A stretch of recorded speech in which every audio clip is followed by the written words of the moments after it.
ঘরে বসেই যদি রেস্টুরেন্টের ফ্লেভার পাওয়া যায় খাবারের মধ্যে, তাহলে আর রেস্টুরেন্টে কষ্ট করে যাওয়ার কি দরকার। এইরকম একটা পারফেক্ট রেসিপি আপনারাও রান্না করতে পারবেন ঘরে বসেই। তো আমার এই পারফেক্ট বিরিয়ানিটা সবাই খুব পছন্দ করে। আসসালামু আলাইকুম, আই হোপ আপনারা সবাই খুব ভালো আছেন। আলহামদুলিল্লাহ, আমরাও খুব ভালো আছি। একদম সকাল সকাল বাহিরে বৃষ্টি পড়তেছে, ভাবলাম একটু বিরিয়ানি রান্না করি। আর আমার এই বিফ বিরিয়ানিটা এত বেশি পারফেক্ট হয়, বিশ্বাস করবেন না, বলবেন যে না, আমি শুধু শুধু আমার নিজেরটা বলতেছি, তা না। যারা যারা আমার হাতের বিরিয়ানি খাইছে সবাই বলে আমার বিরিয়ানিটা একদম পারফেক্ট হয়। তো যাই হোক, আমি মূল রান্নায় চলে যাই এখন। এইখানে আমি 1 কেজির মতন গরুর মাংস নিয়ে নিছি। এখন আমি কিছু মশলা অ্যাড করতেছি এইখানে। সাদা এলাচ, কালো এলাচ, সাদা গোলমরিচ, লং, খাল, শাহি জিরা, তেজপাতা, জয়ফল, জয়ত্রী সবই অ্যাড করছি একসাথে।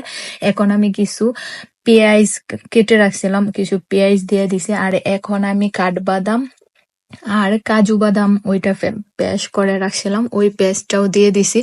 এখন এইখানে আমি পেঁয়াজ বেরেস্তা ইউজ করতেছি। আপনারা চাইলে পেঁয়াজ বেরেস্তাটা নিজেরাই তৈরি করে নিতে পারেন, আমি রেডিমেডটা ব্যবহার করছি। এখন আমি আদা রসুন বাটাটাই অ্যাড করে দিলাম, সেই সাথে অল্প একটু লবণ, পরিমাপ আপনারা পরিমাণ মতো লবণ দিবেন। বিরিয়ানির মধ্যে পরেও লবণটা আপনারা দেখে দিতে পারবেন। তো আমি এখানে টক দই দিয়ে দিছি। আর আমার খুব বিরিয়ানির মধ্যে একটু ঝাল ঝাল না হইলে আমার ভালো লাগে না, ওই জন্য একটু মানে একটু মরিচ দিয়ে দিছি। আর এখন আমি এখানে জিরা আমি বাটা ইউজ করি না, আমার জিরা গুঁড়াটাই ব্যবহার করি, জিরা গুঁড়া আর একটু ধনিয়া গুঁড়াও দিয়ে দিছি। এখন আমি যেটা দিব ওইটা হচ্ছে বিরিয়ানির মশলা। তো আমি বিরিয়ানির মশলাটা পুরোটা দিব না, অর্ধেকটা দিব। বাদ বাকি অর্ধেকটা আমি রান্নার পরে, আপনারা দেখতে থাকেন, পরে আবার ব্যবহার করব। তো এখানে আমি তেলটাও দিয়ে দিছি, তেলটা দিয়ে আমি গ্লাভস পরে খুব ভালোভাবে ম্যারিনেট করে নিব। এইখানে আপনারা যত ভালো করে মাংসটা মাখাবেন তত পারফেক্ট ফ্লেভারটা আসবো। যাই হোক, আমি খুব ভালোভাবে মিশিয়ে নিছি সবকিছু। এখন আমি মূল রান্নায় চলে যাব। দেখেন মাংসটা এখনই মনে হইতেছে খাওয়ার উপযোগী। যাই হোক, আমার একদম পারফেক্ট হয়ে গেছে।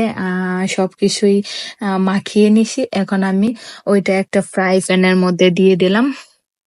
তো আমি এখানে অল্প একটু পানি দিয়ে ধুয়ে দিয়ে দিছি, যাতে মাংসটা লেগে না যায়। ওই দিক দিয়ে আমার মাংসটা হইতেছে, আর আমি এখানে চলে আসলাম একটু আলুডারে আলুটা একদম পারফেক্ট করে নিতে। তো এখানে আমি আলুর মধ্যে একটু ফুড কালার ব্যবহার করছি, আপনারা চাইলে ফুড কালার ব্যবহার নাও করতে পারেন। আমার আলুটা একটু ফুড কালার দিলে একটু বেশি ভালো লাগে। এখানে আমি 4টা ডিমও ভেজে নিছি। আর ওই দিক দিয়ে আমার মাংসটা একদম হয়ে যাইতেছে, মানে হইতেছে, মাংসটা প্রায় হয়েই যাইতেছে।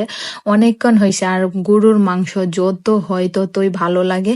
তো আমার মাংসটা হইতেছিল, আর এখানে কিছুক্ষণ পরে একদম পারফেক্ট হয়ে গেছে আমার মাংসটা। এখন আমি 4-5টা কাঁচামরিচ দিয়ে দিছি। আর বলি, কোরিয়াতে জানেন ভাষায় রান্না করা ছাড়া কোনো উপায় নাই। মাঝে মাঝে ইন্ডিয়ান রেস্টুরেন্টে যাই, একদম বিরিয়ানি ভালো লাগে না। যখন থেকে আমি বিরিয়ানিটা শিখছি, বিশ্বাস করেন, আমার বিরিয়ানি কেউই, মানে আমার হাজবেন্ড একদম বাহিরের বিরিয়ানি পছন্দই করে না, আমার এই বিরিয়ানিটা অনেক বেশি পছন্দ করে। অ্যাটলিস্ট অনেকেই আসছে আমাদের বাসায় বেড়াইতে, আমি অনেকেই খাইছি আমার বিরিয়ানিটা। খাওয়ার পর সবাই বলে অনেক পারফেক্ট হয়। আমি জানি না আপনারা কেমন দেখতেছেন। তো আমি রাইসটা আগেই রান্না করে রাখছিলাম, আর এখন আমি বিফটাও অ্যাড করে নিছি। বিফটাও ভালোভাবে মিশায় তারপর বাদ বাকি যে মশলাটা ছিল দেখছেন, ওই মশলাটাও আমি দিয়ে দিছি। এখন আমি একদম সুন্দর করে সবকিছু গুছায় নিতেছিলাম। ওইখানে আলুটা দিয়ে দিছি। আর আলু বুখারার কথা, আলু বুখারা কে কে পছন্দ করেন অবশ্যই কমেন্ট করবেন।